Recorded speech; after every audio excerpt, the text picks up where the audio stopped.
Bem-vindos à bancada do Bioschematics. Na análise de hoje, a gente vai colocar sob o microscópio o Asus VivoBook Go 15, um verdadeiro best-seller da plataforma 2025. A questão é, será que a ficha técnica que a gente vê por aí corresponde à realidade da engenharia por trás dele? É isso que vamos descobrir. Olha, o nosso objetivo aqui é fugir do superficial. A gente vai fazer uma verdadeira dissecção técnica no nível da engenharia mesmo. E se esse tipo de análise, sabe, independente, baseada em dados, sem marketing, é o que te interessa, já deixa o like. Isso ajuda a fortalecer o nosso trabalho de engenharia de verdade. Ah, e claro, como já é tradição aqui no canal, nós preparamos um pacote completo de preservação técnica para essa máquina. O link está na descrição. Ok, então vamos lá. A nossa análise vai seguir uma estrutura bem rigorosa, quase forense. A gente começa entendendo o contexto de mercado, o paradigma atual. Depois partimos para a engenharia externa e, claro, a interna. Na sequência, vamos ver como ele se comporta sob estresse. E, por fim, a gente fecha com o nosso veredito técnico e a posição dele no mercado. Para começar, é preciso entender o cenário. O mercado de entrada em 2025, ele é definido basicamente por duas coisas: eficiência energética e uma integração massiva de componentes. E olha, isso é uma mudança fundamental se a gente comparar com alguns anos atrás, quando a modularidade, a chance de fazer um upgrade ainda era uma realidade. E essa imagem aqui, ela mostra essa transição de forma perfeita. Pensa só, em 2020, um Lenovo S145, ele ainda permitia upgrades. Era possível mexer na RAM, no armazenamento.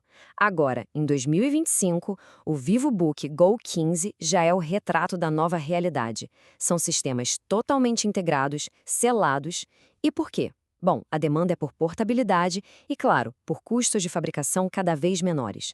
Certo, agora vamos para a parte física, a análise externa. A gente vai olhar de perto os materiais, a construção desse chassi e, principalmente, qual é a real facilidade de acesso aos componentes internos. Olhando por dentro do chassi, a gente percebe logo de cara que a ASUS usou umas técnicas de moldagem bem avançadas. Essas nervuras, essa estrutura em grade, servem para dar rigidez ao material que, na essência, é econômico. É um truque de engenharia para melhorar tanto a percepção de qualidade quanto a integridade estrutural da máquina toda. Mas isso leva a gente a uma pergunta fundamental. Uma pergunta crítica, principalmente para quem está na bancada fazendo manutenção. Qual é o ponto de falha mecânico mais comum nesse tipo de projeto? Onde é que a coisa costuma quebrar primeiro? E a resposta, infelizmente, é essa aqui, a falha da inserção de latão. É um problema crônico, clássico. Com o tempo, o plástico que segura as buchas da dobradiça simplesmente resseca e quebra. Aí a ancoragem da tela se solta da base. É um trade-off de engenharia bem claro, que sacrifica a longevidade em prol do custo e do design. Na hora de abrir, o procedimento até parece simples, mas tem um passo aqui que é absolutamente crítico: os parafusos que ficam escondidos debaixo dos pés de borracha. Pular essa etapa ou não saber disso é receita para um dano catastrófico no chassi. É quebrar a carcaça na certa. Ok, parte mecânica analisada. Agora, a gente entra no coração da análise da Bioschematics, a arquitetura eletrônica. Vamos mergulhar na placa-mãe. E aqui na placa, o que é realmente interessante são esses pontos de teste iniciais. Para quem está diagnosticando, isso é ouro. Esses sinais são basicamente o aperto de mão elétrico entre o carregador e o circuito de carga da placa. Se qualquer uma dessas tensões aí estiver faltando, bom, a sequência de boot nem começa, a máquina não liga. É importante saber que debaixo do mesmo nome, VivoBook Go 15, na verdade existem duas plataformas completamente diferentes. De um lado, a versão Intel, focada em máxima eficiência. Do outro, a AMD, que traz uma arquitetura mais complexa e, atenção, uma exigência de projeto que muda tudo: o uso obrigatório de memória LPDDR5 soldada na placa. E essa escolha da AMD, ela gera um comportamento bem peculiar, que pode confundir muito o técnico na bancada. Sabe aquele atraso de até 45 segundos para dar vídeo na primeira vez que liga, depois de tirar a bateria? Pois é. Isso não é defeito. É o Memory Training, o controlador de memória calibrando a LPDDR5. Saber disso economiza um tempo de diagnóstico absurdo. Mas afinal, por que soldar a memória? Muita gente acha que é só para deixar o note mais fino, mas a verdadeira razão é técnica. A resposta está na integridade de sinal. Nas frequências altíssimas da LPDD5, qualquer slot tradicional, o SODIMM, introduz ruído elétrico.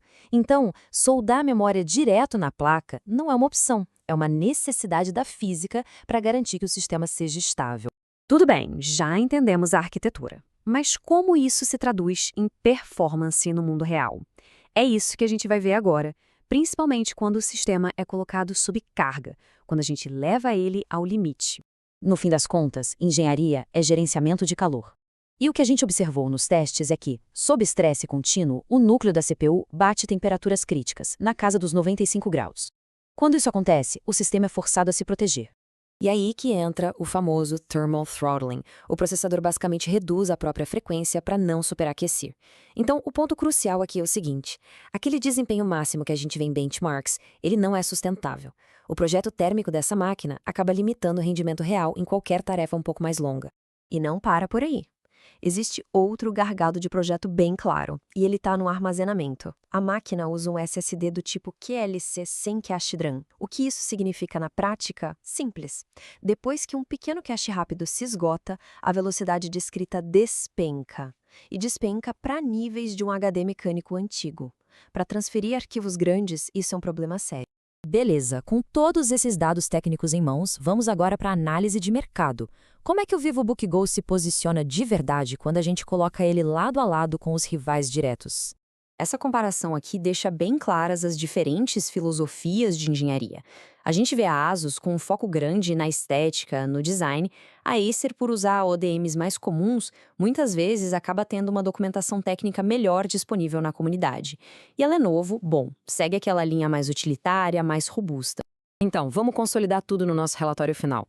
Do lado dos prós, a gente tem um desempenho que é, assim, adequado para tarefas leves do dia a dia e uma boa eficiência energética.